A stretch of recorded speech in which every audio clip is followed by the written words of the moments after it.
The combat class laughed at her silence. Then she became. The simulation part 1 Maya Torres had not spoken a single word in 3 years. Not since the day she arrived at the United Earth Fleet Academy. Not during morning roll call when instructors shouted her name. Not during combat drills when teammates screamed for backup. Not even when commanders stood inches from her face and demanded answers. The doctors called it selective mutism. They said it came from trauma, from the terrible things she had seen during the colony raids on Kepler 22b when she was just 6 years old. The other cadets in the combat class of 2,347 did not care about medical explanations. They just called her Broken Dot Sergeant. Kyle Bennett ran the Advanced Tactical Simulation program at the Academy. He was a hard man with cold eyes and no patience for weakness. His job was to turn young cadets into officers who could command starships against the Valorian hegemony. The Valorians were an alien race that had been at war with humanity for 30 years. They were stronger, faster, and had better technology. Every human officer needed to be perfect just to survive. Kyle had no time for a cadet who could not communicate. The day he assigned Maya to Fireteam 7, the complaints started immediately. Drew Patterson was the unofficial leader of the team. He was tall and confident, with the kind of voice that made people listen. He had been trained for command since childhood, and he did not like surprises. "Sir, this is a mistake," Drew said, standing at attention in Kyle's office. "She cannot call out enemy positions. She cannot warn us about flanking attacks. She cannot do anything that requires talking. She's going to destroy our rankings." Kyle looked past Drew to where Maya stood at the back of the room. She was small and thin, with dark hair cut short and dark eyes that seemed to see everything. She was staring at the holographic display on the wall, the one showing tomorrow's simulation parameters. She did not react to Drew's words. She never reacted to anything. "Then figure out how to work around it," Kyle said. "Real combat does not care about what you prefer. Make it work or fail. Those are your options." The simulation chamber was the most advanced training facility humanity had ever built. It was a massive room filled with neural interface technology that could recreate any battlefield on any planet. When cadets plugged into the system, everything felt completely real. The heat of explosions, the pain of wounds, even death, though temporary, was a visceral experience that left cadets shaking for hours afterward. Fireteam 7's first simulation with Maya was a complete disaster. The scenario was simple. Clear a small enemy outpost. Eliminate all hostiles. Extract within 10 minutes. It should have been easy for experienced cadets. Drew took command immediately. He started barking orders the moment the simulation loaded. He told everyone where to go and what to do. His voice was clear and confident through their helmet communications. Maya did not respond to any of his orders. She moved on her own, following some pattern that made no sense to anyone else. While the team pushed forward in standard formation, Maya drifted to the left flank. When Drew ordered everyone to hold position, Maya kept moving. When he called for covering fire, she was nowhere near the firing line. The enemy ambush caught them completely off guard. Drew had led the team straight into a kill zone. Crossfire from 3 directions cut them down in seconds. The simulation ended with all 6 team members eliminated. 6 minutes and 14 seconds. The lowest score in combat class history. In the debriefing room afterward, the laughter was cruel. Other teams had gathered to watch the replay on the big screen. They saw Fireteam 7 stumble into the obvious trap. They saw Maya wandering off on her own like she was lost. "Maybe she should transfer to administrative duties," someone said loudly. "Filing reports does not require talking." More laughter. Drew's face was red with embarrassment and anger. Lisa Wong, another member of Fireteam 7, looked like she wanted to disappear. Maya simply gathered her gear and walked out of the room. Her footsteps made no sound on the metal floor. No one watched her go, but Kyle was watching. He had been watching her the entire time. That night, alone in his office, Kyle reviewed the simulation footage. He played it over and over, tracking Maya's movements frame by frame. What he saw made him sit back in his chair and think very carefully. While Drew had been leading the team straight into the ambush, Maya had been moving to flank the enemy spawn points. She had seen the trap before anyone else. Her position, if the team had followed her instead of Drew, would have given them a clear angle on all 3 enemy firing positions. She had not been ignoring her team. She had been trying to save them. She just had no way to tell them what she had seen. Kyle pulled up Maya's academic records. What he found surprised him even more. Maya Torres had the highest written tactical scores in Academy history. Her strategic analysis papers were so good that admirals had been quietly passing them around for years. She could look at a battlefield and see things that experienced commanders missed, and buried in a footnote at the bottom of her file was something that changed everything. Before the trauma, before her silence, before the colony raids destroyed her childhood, Maya Torres had been a prodigy in neural interface programming. Her parents had been the lead engineers on the simulation system itself. They had designed the very technology that the Academy used to train every combat officer in the fleet. The simulation system that Maya plugged into every single day was her parents' creation. Their legacy, their gift to humanity. Kyle leaned back in his chair and stared at the ceiling for a long time. The combat class had laughed at Maya Torres. They had dismissed her as broken and useless. They had never bothered to look past her silence to see what was underneath. Kyle was starting to think that was a very big mistake. He pulled up the simulation parameters for next week's training exercise. Then he made a small change to the team assignments. Fire Team 7 would stay together. But this time, Kyle would be watching much more closely. He had a feeling that Maya Torres was about to show everyone exactly what silence could do. The combat class laughed at her silence. Then she became the simulation part 2. Maya spent her nights in the restricted section of the Academy library, while other cadets slept or trained or complained about their schedules. She sat alone in a dark corner with holographic keyboards glowing beneath her fingers. She typed faster than anyone could speak, her hands dancing across symbols and numbers that meant nothing to most people. The simulation system's code was massive. Millions of lines of programming written in a language her parents had invented. To the engineers who maintained the system, it was a black box they barely understood.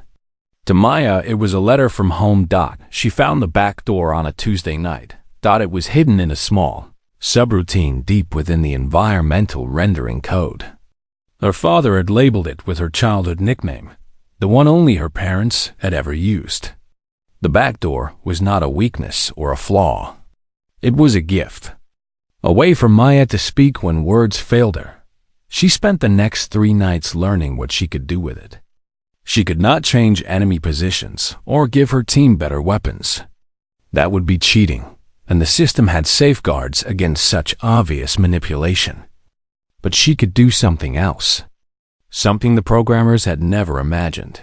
She could become the battlefield itself. The next simulation came on Friday. Fire Team 7 gathered in the loading zone with their usual mixture of frustration and resignation. Drew Patterson did not even look at Maya when she took her position. "Just stay out of the way," he said. "Let the rest of us handle this." Maya said nothing. She never said anything. But beneath her helmet, her lips curved into the smallest hint of a smile. The scenario loaded around them. They stood in the ruins of a city on a Valorian-occupied world. Broken buildings stretched toward a gray sky. The distant sound of gunfire echoed through empty streets. Their mission was to extract the civilian target from deep inside enemy territory. 60 hostile contacts stood between them and the objective. They had 8 minutes. Drew started issuing orders immediately. Standard formation. Standard approach. The same tactics that had failed them before. Maya closed her eyes and reached into the code. The first sign was small. A light flickered in a window on the left side of the street. It was brief, just a quick flash that most people would ignore. But Drew turned his head toward it out of instinct, and that small movement saved his life. The sniper hidden on the rooftop had been aiming at where Drew's head would have been. The shot missed by inches. Drew dropped to cover, his heart pounding. Sniper, northwest building, 3rd floor. Lisa Wong moved to flank position. As she ran, a piece of debris shifted behind her with a scraping sound. She dove forward without thinking, and a grenade landed exactly where she'd been standing. The explosion harmlessly scattered rubble instead of her body. How did I know to move? Lisa whispered to herself. The team pushed forward. They reached a junction where 3 streets met, and Drew hesitated. The map said the fastest route was straight ahead, but something felt wrong. Then a door swung open on the left street. An old door on a ruined building, moving in a breeze that did not exist. Drew looked at the open door. He looked at the street it revealed. It was narrow and dark, not on any mission briefing. This way, he said. Everyone follow me. The shortcut saved them 2 minutes. It also avoided the ambush waiting on the main route. Fire Team 7 reached the civilian target with time to spare. They fought their way back to the extraction point with smooth efficiency, their movements flowing together like they had trained together for years instead of weeks. Every time someone was about to make a mistake, something in the environment warned them. A shadow, a sound, a door, a light. They completed the extraction in 4 minutes and 37 seconds. 0 casualties. The highest score of the day. In the debriefing room, Kyle watched his cadets try to explain what had happened. It was like the building was helping us, Lisa said, shaking her head. Every time I was about to die, something would happen to warn me. Like the simulation wanted us to win. Drew frowned at the replay footage on the screen. That should not be possible. The scenario parameters do not allow for random environmental assists. Something is wrong with the code. Maya sat in her corner, silent as always. Her face showed nothing, but her fingers were twitching against her leg in a strange pattern. Kyle saw the pattern. He recognized it. It was the same pattern that had flickered through the simulation's visual glitches. It was code. She was still writing, even now, her fingers moving through programming language like other people breathed. He waited until the other cadets left. Then he walked to where Maya sat alone. I know what you did, he said quietly. Maya looked up at him. For the first time since she had arrived at the academy, Kyle saw something other than empty acceptance in her eyes. He saw fear. She thought he was going to report her, to have her expelled, to take away the only voice she had left. I'm not going to turn you in, Kyle said. But I need to understand. Show me. Maya stared at him for a long moment. She was deciding whether to trust him. Kyle waited. He was good at waiting. Finally, Maya reached out and touched the wall panel beside her. The debriefing room dissolved. The walls, the floor, the ceiling, everything transformed around them. They stood on a hill overlooking a battlefield that had never existed. Human ships hung in a sky painted with impossible colors. Mountains rose in the distance, made of crystal that sang in frequencies Kyle could almost hear. Maya gestured, and words appeared in the air between them. Glowing text floating in the void. This is how I speak, the words read. This is the only voice I have left. She showed him everything. The back door her father had left. The connection she had built between her mind and the system. The way she could feel the code like an extension of her own body. She could not change the rules of the simulation, but she could change how the simulation communicated with people inside it. She could make the environment speak for her. "You are not just interfacing with the system," Kyle said slowly.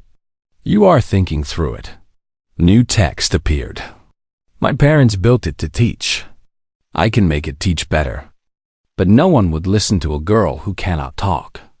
So I made the building listen for me." Kyle thought about the war waiting beyond the academy walls. The Valorians had better ships and bigger numbers. Humanity was losing. Every advantage mattered. "I am going to give you access to the advanced scenarios," he said. "The ones we use to train commanders. And I am going to tell the council that I am running a special project. They do not need to know the details." Maya's text flickered. "Why would you do that?" Kyle looked at the impossible sky she had created, at the genius that had been invisible because it could not speak in expected ways. "Because I think you might be the most important weapon humanity has," he said. I am not going to let them laugh you into the shadows." The combat class laughed in her silence. Then she became the simulation part 3 words spread through. The combat class like fire through dry grass. Something strange was happening with Fire Team 7. They had been a joke 3 weeks ago. The team with the silent girl. The squad that had posted the lowest score in Academy history. Other cadets had laughed at them in the hallways and made cool jokes in the cafeteria. No one was laughing anymore. Fire Team 7 was winning every simulation. Not just winning, but dominating completely. Scenarios that had stumped cadets for years were falling in record times.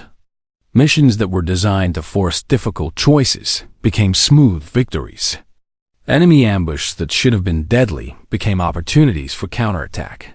Drew Patterson was still giving the verbal orders. He was still technically the team leader, but everyone noticed that his leadership style had changed. He paused before making decisions now. He looked around at his environment before committing to a path. He seemed to be listening to something that no one else could hear. "It is like the building talks to him," one cadet whispered to another after watching a Fire Team 7 simulation. "Did you see how he knew about that flanking attack? There was no way he could have seen it coming." Some cadets started calling it the ghost effect. They said Fire Team 7 was haunted by something that wanted them to succeed. Others said Drew had developed some kind of sixth sense for combat. A few suspected the simulation system was malfunctioning. No one suspected Maya Torres. She remained at the edges of every scenario, silent and unremarkable. Just a broken girl who could not talk. But Lisa Huang was starting to figure it out. She had been watching Maya for weeks now. She noticed how Maya's fingers twitched during simulations, moving in patterns that looked almost like typing. She noticed how environmental warnings always appeared near wherever Maya was positioned. She noticed that Maya was never surprised by anything, even when impossible things happened. One night, Lisa found Maya alone in the simulation chamber. It was after hours. The room was dark, except for the soft glow of standby lights. Maya was sitting at a control console, her fingers moving across holographic displays that should have required instructor clearance to access. "You see it too, don't you?" Lisa said softly, stepping out of the shadows. Maya did not jump. She did not seem surprised at all. She simply turned and looked at Lisa with those dark eyes that seemed to see everything. Lisa walked closer. "You are not just participating in these simulations. You are orchestrating them. You are the ghost effect." Maya studied her for a long moment. Then her fingers moved across the console, and text appeared on a small display screen near Lisa's face. "You are the only one who has noticed." Lisa smiled. "I almost failed out last semester. The combat scenarios made no sense to me. Everything was chaos and noise and death. I could never see what was coming until it was too late." She sat down next to Maya. "But since you joined our team, it is like someone turned on a light. I can see patterns now. I know when to move and when to wait. I understand the flow of battle in a way I never did before. Maya's text responded. You always could see the patterns. You just needed someone to show them to you in a different language. You are teaching us, Lisa said slowly, through the environment, through the simulation itself. You are teaching us how to think like you do. Is that wrong? Lisa laughed softly. It might be the most right thing anyone has ever done at this academy. Their conversation was interrupted by an alert tone.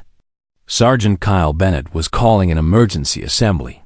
All cadets were ordered to the main briefing hall immediately.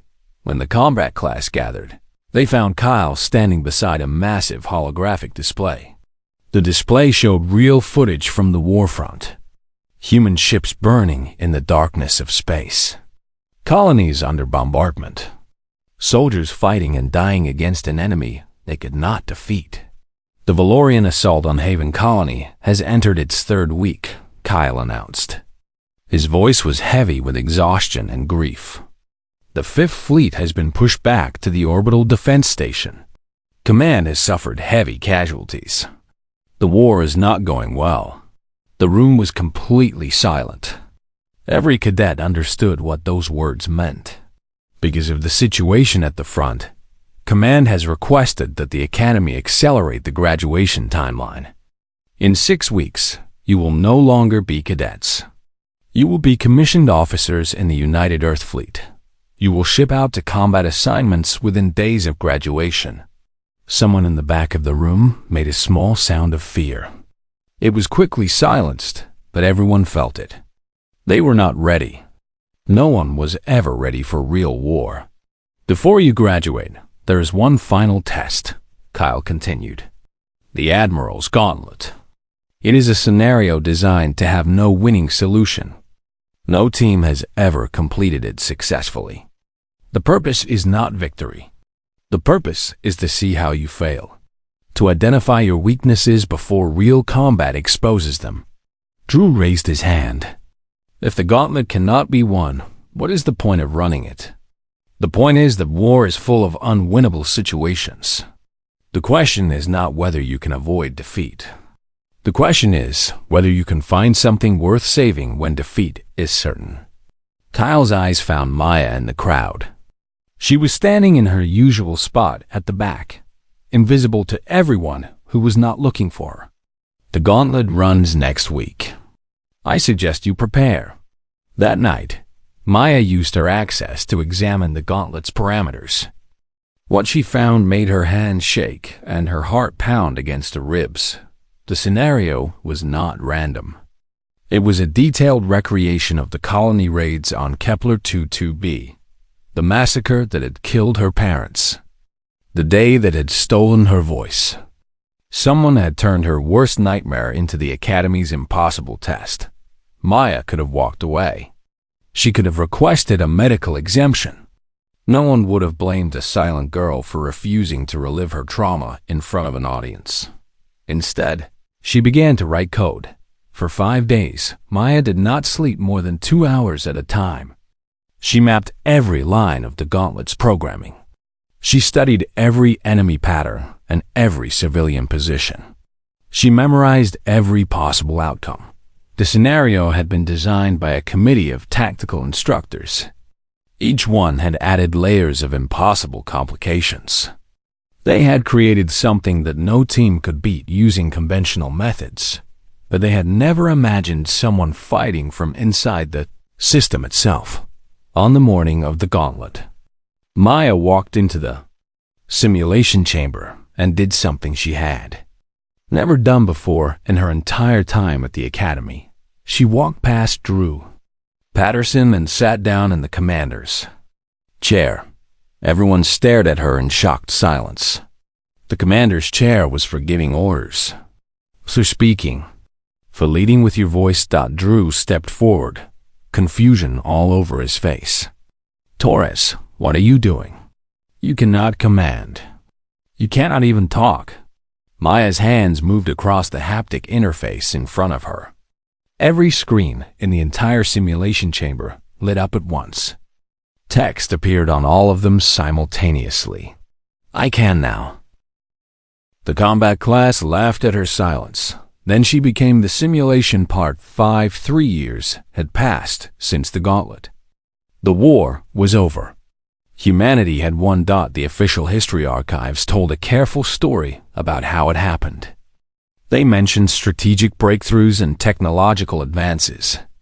They talked about allied support from neutral species and internal conflicts within the Valorian hegemony. They listed the names of admirals and generals who had made brilliant decisions at crucial moments, but those who had actually been there knew the truth. The war had been won in the spaces between official reports. It had been won by someone whose name never appeared on any command roster. Someone who spoke through code and fire. Someone who had learned to become the battlefield itself.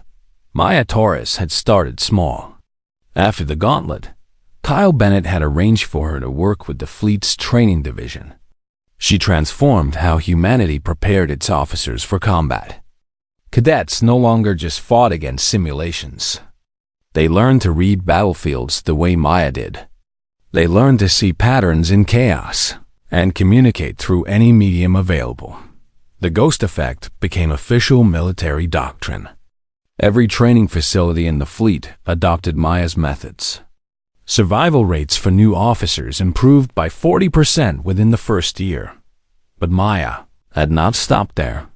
Working with engineers who had studied her parents' original code, she helped design a new generation of battle management systems. These were not just computers that followed orders. They were extensions of human intuition built into every ship and station in the fleet. Ships that could anticipate what their crews needed before anyone spoke. Defense networks that adapted to enemy tactics in real time. A military infrastructure that thought alongside the people who used it. The Valorians had never encountered anything like it. For centuries, the Valorians had conquered species throughout the galaxy using the same methods. Overwhelming force. Superior technology. Rigid hierarchies where orders flowed from the top and were never questioned. They had defeated races far more powerful than humanity through sheer numbers and efficiency, but they had never fought an enemy whose greatest weapon was understanding itself. The Battle of Argos V was where everything, CHANGE, the human fleet of 30 ships, faced a Valorian armada of 200. By every calculation, it should have been a slaughter. The humans were outnumbered, outgunned, and trapped against a gravity well with nowhere to retreat. Maya was aboard the flagship. She did not hold any official rank or command position.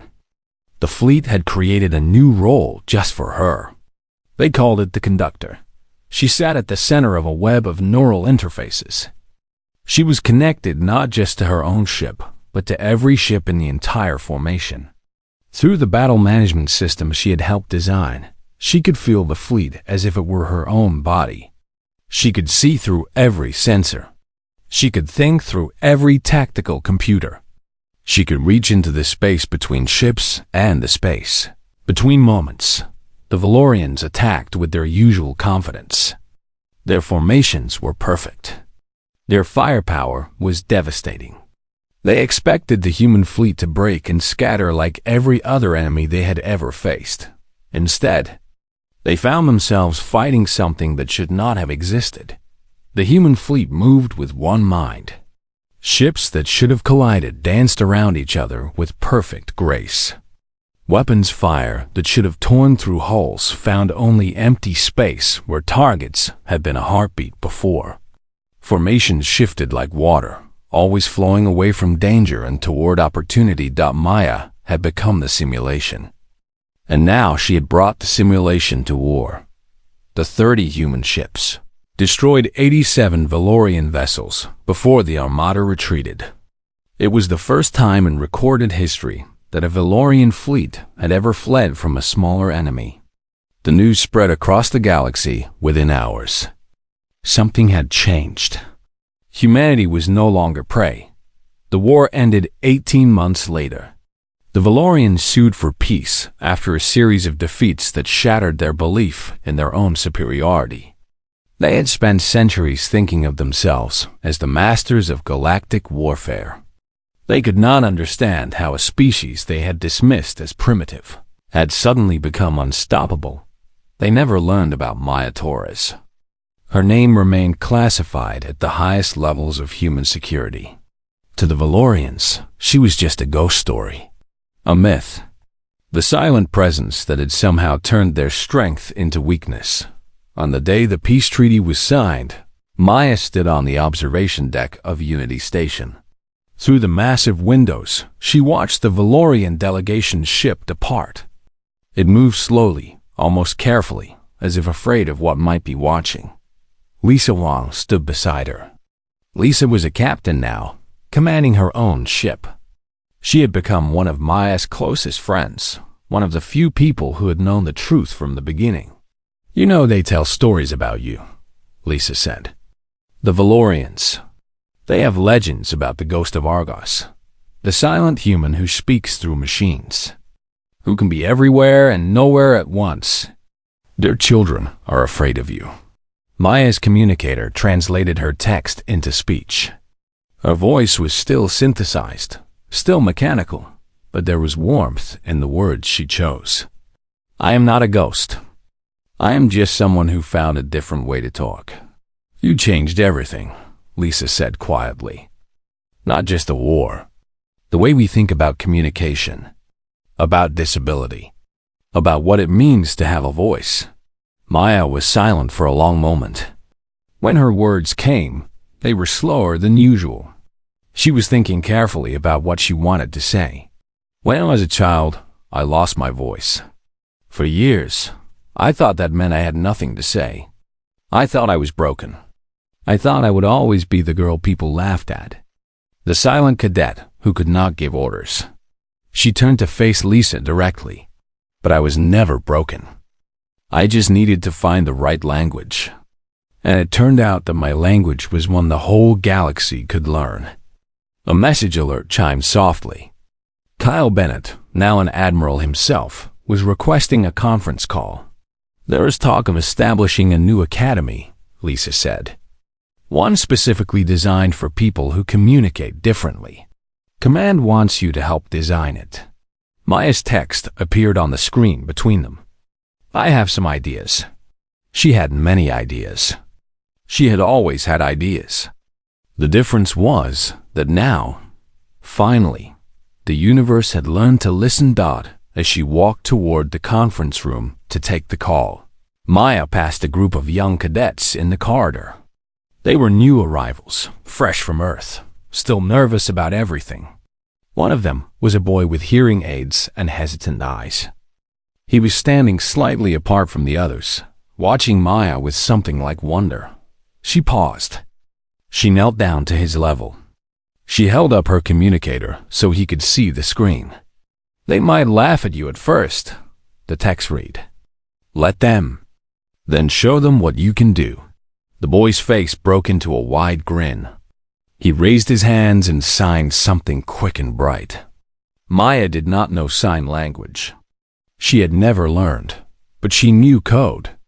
And code, she had discovered, could translate anything. She signed back slowly. Her fingers were clumsy and unpracticed, but the meaning was clear.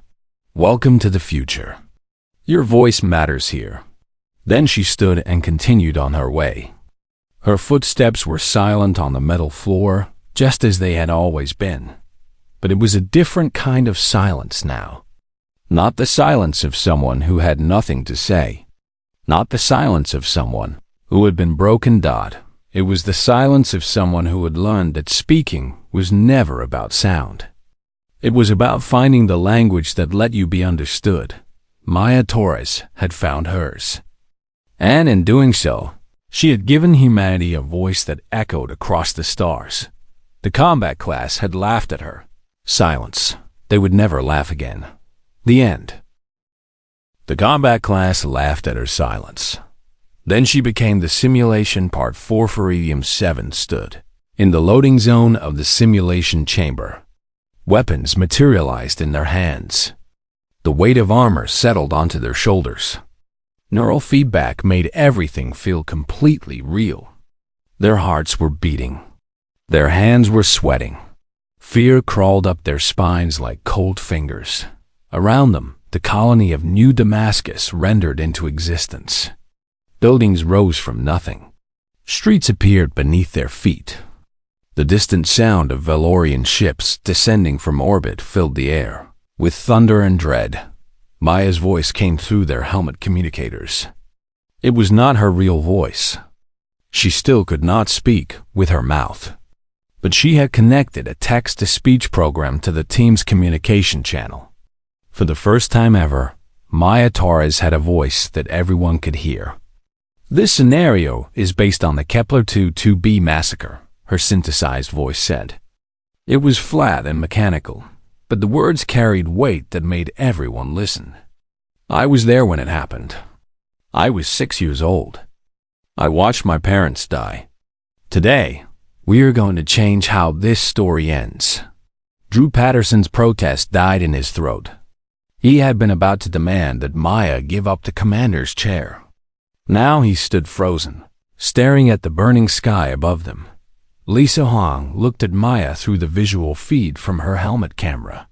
She saw Maya sitting in the commander's position, her hands moving across controls like a musician playing an instrument. Her face was calm. Her eyes were focused. She looked more alive than Lisa had ever seen her. The enemy force in this simulation outnumbers us by 40-1, Maya continued. Standard tactics will result in our elimination within 7 minutes. We are not going to use standard tactics. Data began flowing to everyone's helmet displays. The information was unlike anything they had seen before. Enemy patrol patterns pulsed in red, showing exactly where Valorian soldiers would be at any given moment. Environmental weaknesses glowed in blue, marking walls that could be collapsed and systems that could be overloaded. Hidden paths appeared in green, routes through the city that were not on any official map. Maya was showing them the simulation's source code, translated into tactical information they could use. The gauntlet was designed to punish aggression, Maya explained. Every offensive action triggers enemy reinforcements. The harder you fight, the more enemies appear. But the designers did not think about patience. They did not think about creativity. They did not think about using the battlefield itself as a weapon. She paused. The synthesized voice softened slightly. They did not think about me. Follow my lead. Trust the environment. When you see a sign, follow it. We are going to win this together. The first enemy patrol appeared at the end of the street. 6 Valorian soldiers in heavy armor, weapons raised and ready. The standard response would be to engage immediately, to fight for ground and push forward. Instead, Maya triggered a water main beneath the street. The explosion was small but perfectly placed. Steam erupted from the broken pipe, filling the intersection with thick white fog. The enemy patrol stumbled backward, blinded and confused. Move now, Maya ordered. Through the building on your left. There's a hole in the wall on the 2nd floor. Go. Drew did not hesitate. He led the team through the door, up the stairs, and through a gap in the brickwork that led to an adjacent building. They moved like ghosts through the steam, invisible and silent. The next 18 minutes were unlike any simulation the Academy had ever seen. Maya did not just guide her team. She conducted them like an orchestra playing a symphony of survival. She collapsed ceilings to block enemy advances. She manipulated lighting systems to create zones of darkness where her team could hide. She sent false signals through the simulation's internal communication network, making Valorian units chase targets that did not exist. When Drew's position was overrun by a dozen enemies, Maya did not try to save him directly. Instead, she crashed an automated cargo transport into a fuel depot 3 blocks away. The resulting explosion created a wall of fire that forced the Valorians to retreat. Drew escaped through a service tunnel that Maya unlocked remotely. When Lisa took a hit to her leg, the pain feedback was overwhelming. She collapsed against a wall, unable to move.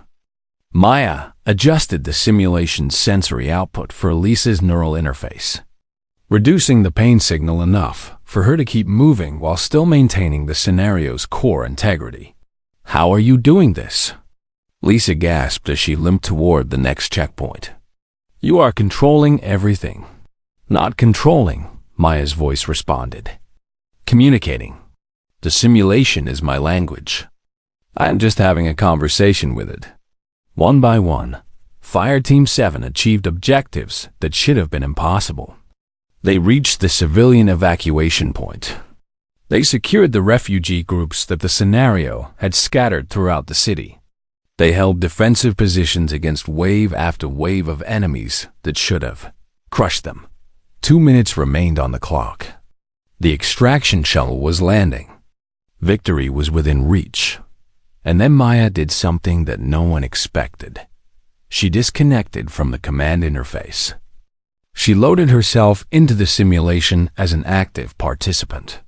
Her avatar materialized on the battlefield alongside her teammates. "Maya, what are you doing?" Drew shouted. "Get back to command. We need you guiding us." Maya did not respond through the communicator. Instead, she walked forward, away from the extraction point, deeper into the ruined city. Enemy fire erupted around her. Bullets and plasma bolts screamed through the air. But somehow, impossibly, nothing touched her. Explosions paused mid-detonation when she walked past them. Enemies froze in place as she approached. The simulation itself was shielding her. She walked to the center of the colony's main square. There, huddled behind a piece of wreckage, was a small figure. A child. A little girl with dark hair and dark eyes, maybe 6 years old, shaking with terror. Maya knelt beside the girl.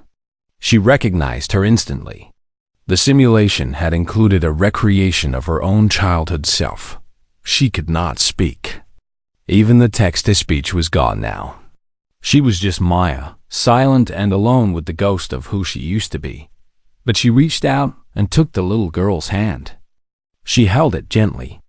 She looked into those frightened eyes and tried to show the child everything she had become.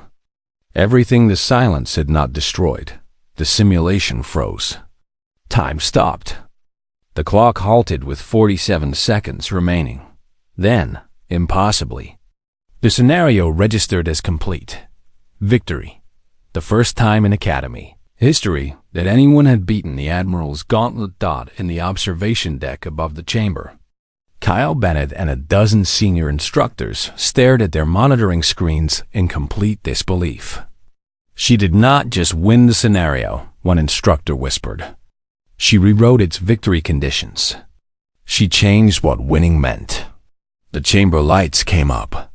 Fireteam 7 pulled off their helmets, drenched in sweat, hearts pounding.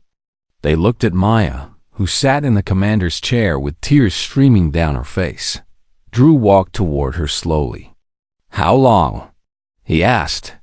"How long have you been able to do things like this?" Maya's text appeared on the display screen beside her. "I have always been able to do this. You just never gave me a keyboard." Lisa laughed. It was a sound of pure wonder and joy. "So, what does this mean? For the war? For everything?" Maya's response took a moment to form. She was choosing her words carefully. "It means the Valorians have spent 30 years fighting humans. They have never fought a human who can think like a machine while feeling like a person. They have never fought someone who can become the battlefield." She looked up at the observation window where Kyle was watching. "It means I am ready to show them what silence can do."